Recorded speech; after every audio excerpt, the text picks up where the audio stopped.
Hey guys, welcome back. I'm honestly recording this in one shot and breaking it up into 20-minute segments. So for me, it's just been 2 minutes. For you, it's been 24 hours. So I hope you had a good day. I hope I had a good day. God knows I need one like recently. So we are playing Digital, a love story by Christine Love. And I think you understand the play on words there. Basically, this is a game about things that went on in the late 80s with computers and the intrigue and the conspiracy that's behind this story that we're involved in. The first episode was a lot of exposition and me explaining about technology to those people who might not understand, and hopefully we'll get away from some of that, even though I want to be really clear and I don't want to lose anybody.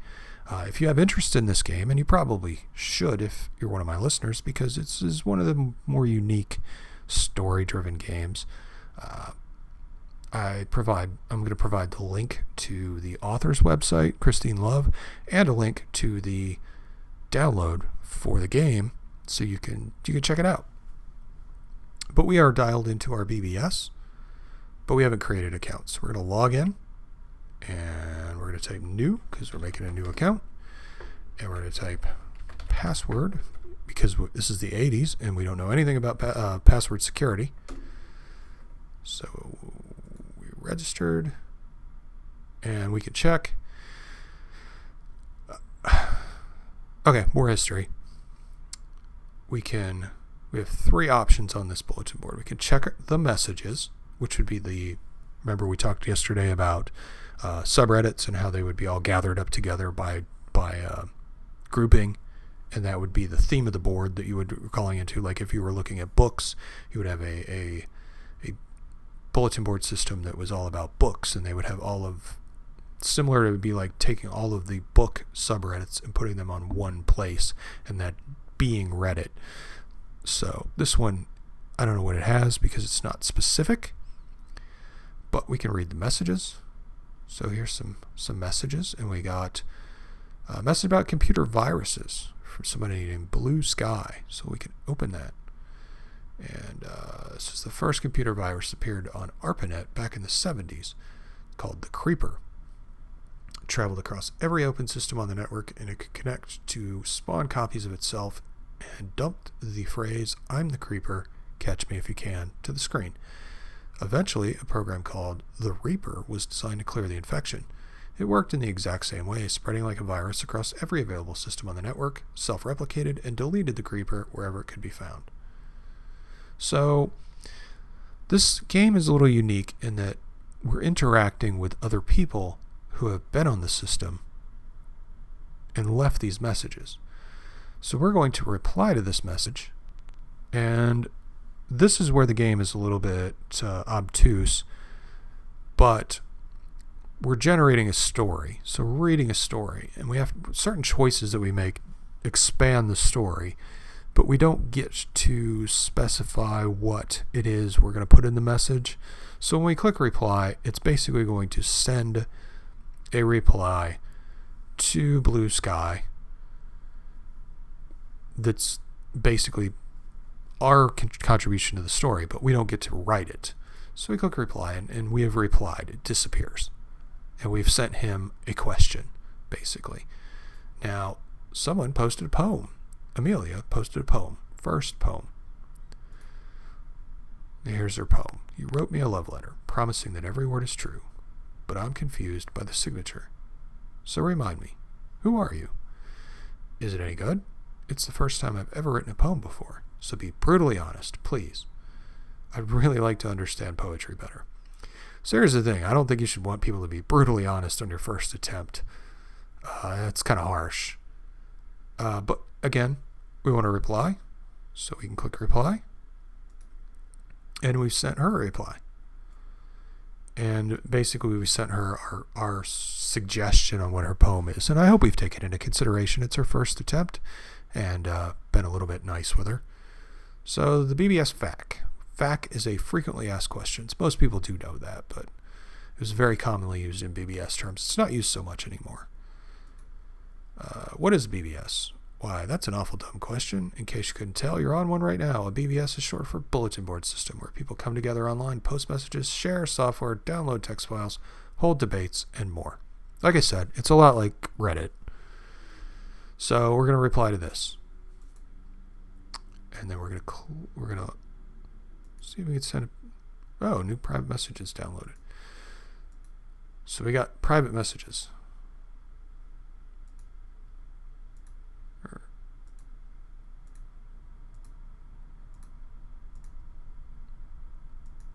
No, we got some more messages. No, these are the same ones.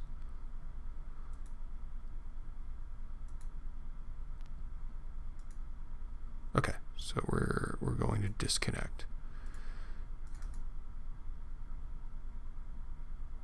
Oh, so the messages show up in our messages. Lake City local registration. Thank you for registering on Lake City local. Your password is password. I'm so awesome at computering and security. So she's written us back about our comment. I'm assuming it's she. About our first poem. I do suppose you're right. Thanks, I appreciate your directness. And I'll have to keep that in mind for my next attempt. To tell the truth, I'm really glad you replied. Nobody else really had anything worthwhile to say. Just some compliments that were obviously false, and asking if I was really a girl. Why would anyone ask a question like that? Yeah, remember this is before the internet, so it's not so rare to find a girl now, but back then, to find a girl who was into computers was like finding a golden unicorn in a diamond haystack. So, but you seem nice, and much better than that. Thank you. Oh, you seem nice and much better than that. Thank you. Okay. So there we go. This computer virus. No, not at all. ARPANET's basically a big government computer network, which ARPANET eventually evolved into the internet, also called the internet. Well, there you go. Well, it used to be military. Anyway, it was back in the 70s. Now the military is a separate network, MILNET, and the ARPANET internet is just the government researchers and college computers.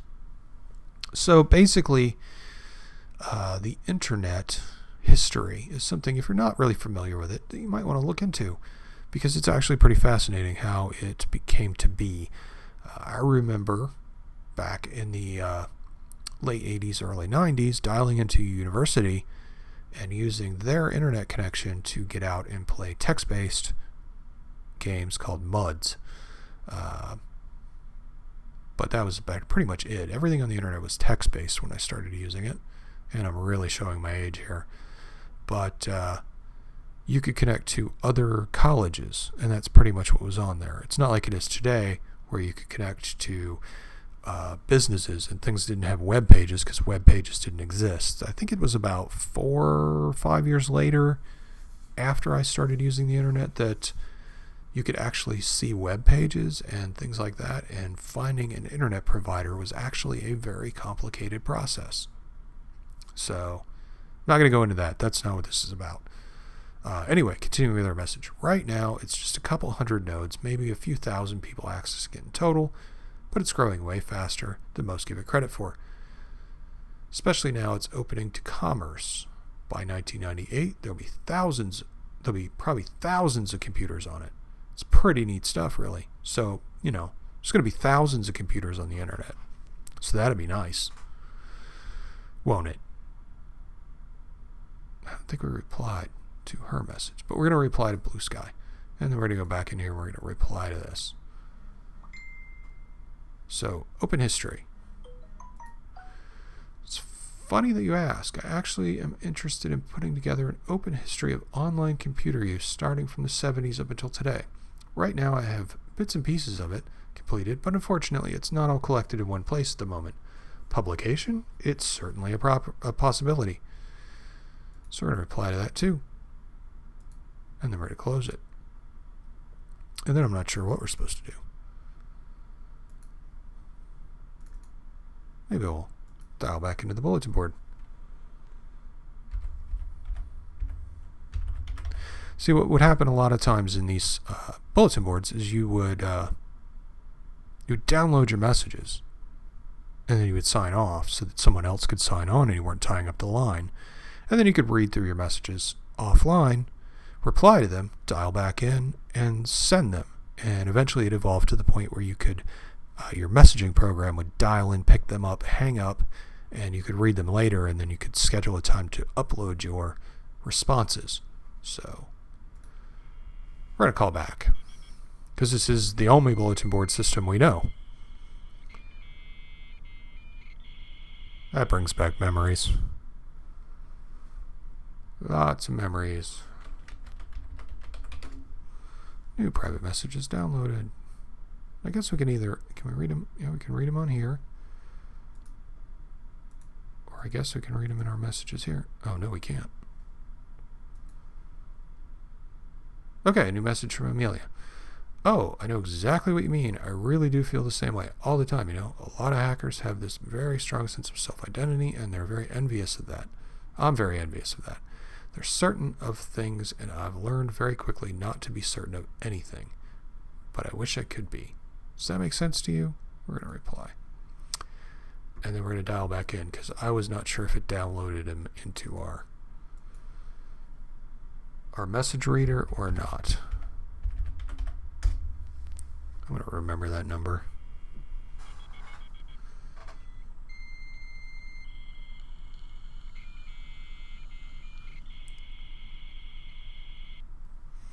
So that is the one point I'm not sure of. I'm not sure if in your game, your first bulletin board system number is going to be 6985519 either.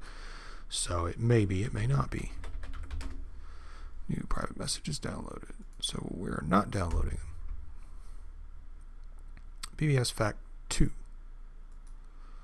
How many people are on a BBS? Well, that varies depending on which you're on. There were a bunch of them. It can be anywhere from dozens to over 100 users. Some will only allow one person to dial in at any single time. Others will have as many as 10 phone lines, letting many people stay online at once. Some are even further connected to bigger networks like FidoNet or the internet. Well, that wasn't really a thing back then. Not many bulletin board systems were on the internet back in whenever this is, early 80s or early 90s, connecting thousands of bulletin board systems together all across the world. So FidoNet was a message relay board that would take messages from systems and pass them to other systems. So you would have the same discussion on your system locally, and it would be shared all over the world through FidoNet, because you would post it on my bulletin board, and I did run a bulletin board, and my system would at predetermined times connect to another FidoNet system and upload those messages and download the new ones. So your message would get passed along to all of the different systems that subscribe to that forum, and all the people that read it would see your reply all across everywhere. It was think of it like a very slow internet, because it could take a week for your message to propagate all across the world. It was complicated. It was a lot of dialing in and dialing out. Anyway, we're going to reply again. So, computer viruses 2 from Blue Sky. Viruses didn't really hit the big time until they left the networks, and in 1981 a virus infecting floppy disks was released into the wild. I'm assuming you all know what a floppy disk is. Slowly letting itself be passed around disk by disk. Now anyone with an Apple II could be a target. But it wasn't until last year, in the late 87, that a virus that actually destroyed data was discovered on a closed network. Is it only a matter of time before the destructive virus is spread to the general public? Only time can tell, but this scary prospect is all too possible. So here we are in 2017, and I think everyone is familiar with what viruses are and what they can do. So I don't think I need to go into that, but the early day viruses were very interesting.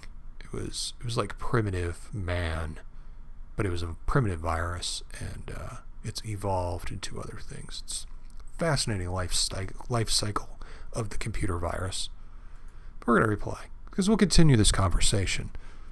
And like I said, sending these gives us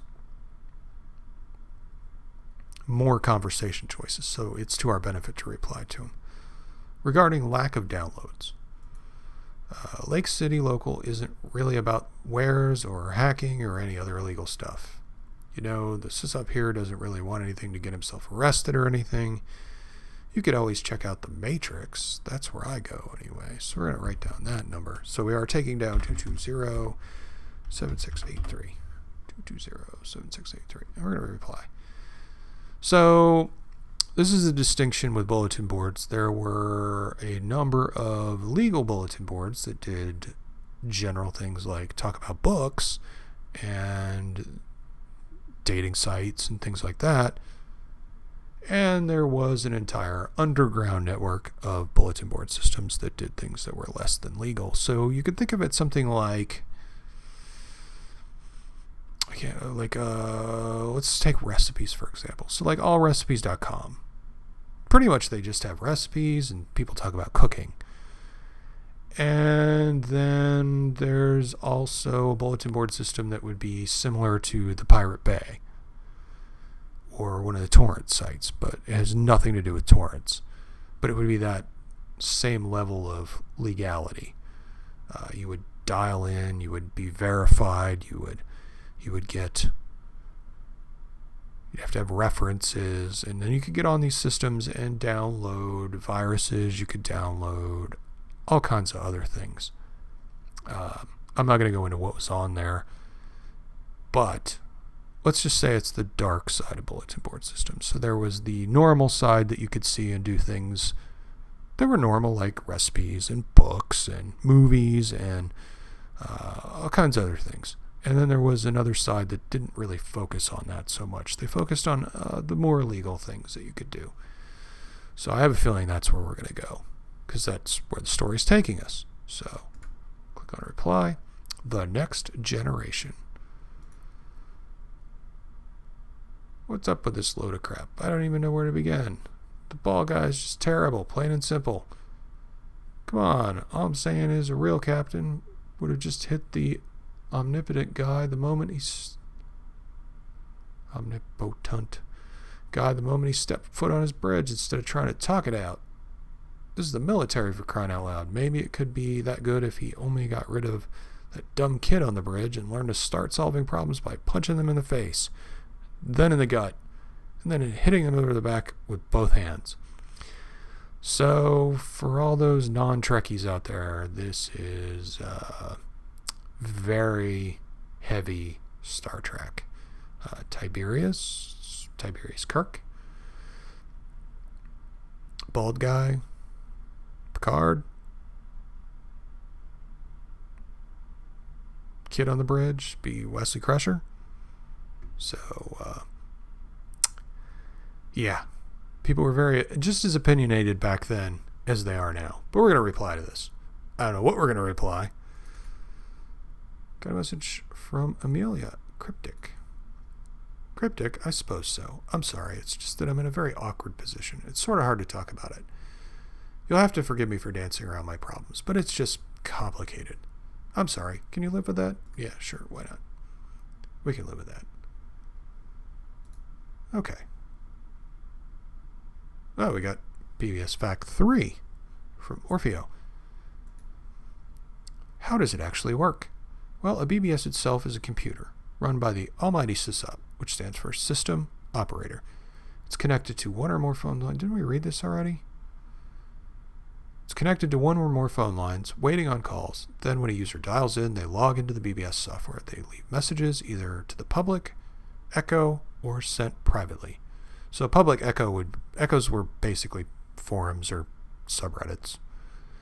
Of course, private is actually a misnomer. The sysop is able to read any message. Some do, some don't. So be careful what you say. And that is actually a thing. A lot of the BBS software, especially the early BBS software, would index the private messages in text. So you could actually start at the beginning of your private messages and scan through them if you had very little integrity and read all of the messages your users are sending on your board. Later incarnations used more database-driven stuff and didn't do that, but early time is pretty primitive. And we're going to sign off. We are now disconnected. Okay, folks, that is another episode out of the way. And tomorrow, we're going to take a walk on the wild side and see where that takes us. We're going to call the Matrix. Which I don't even think the Matrix was out in 88. So that's pretty progressive name. But we'll see how that's styled out. And we'll get to see another style of bulletin board system. So that's pretty cool. Anyway, I'll catch you guys then. And maybe we'll learn some more about the archaic history of bulletin board systems and computers and stuff. And how things used to be. And then maybe we'll find out where the story's going and we move it along. Maybe I'll shut up and get out of the way of the story. But until then, I'll talk to you guys later and take it easy.